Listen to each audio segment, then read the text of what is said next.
Well, this is the Mayflower Hotel, a well-known Washington D.C. landmark, and you might think, looking behind me, that everything's normal in Washington D.C. It isn't.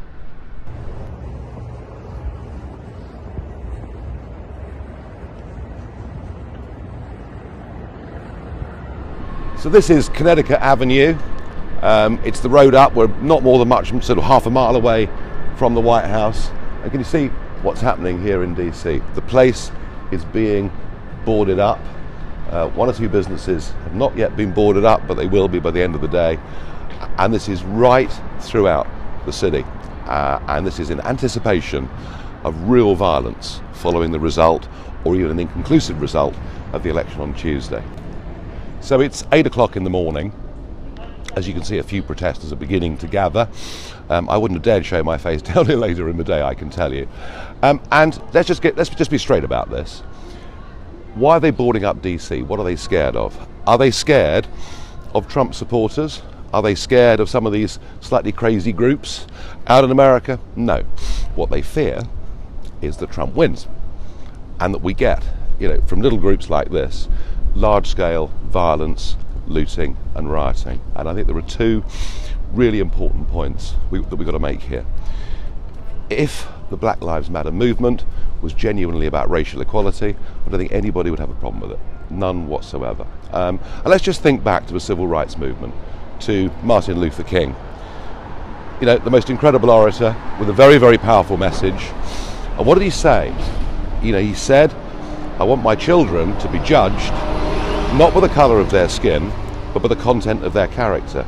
And yet, what Black Lives Matter are campaigning for is for us all to be divided up and treated differently. And my fear is what this campaign actually does, rather than bringing people together, it actually turns them against each other. Funny thing is, all down this street are a series of big corporate businesses. And there's quite an irony here, because a lot of them gave money to the Black Lives Matter movement, and yet they're now having to close down effectively for a few days over the election because they fear rioting and protest. There is quite an irony there, I think. The broader point is that in a democracy, you have a strong debate. One side wins, one side loses, and provided it's all been fair and above board, you accept the result. It's why we have democracy. It's our means of sorting out our leaders and our means of sacking our leaders.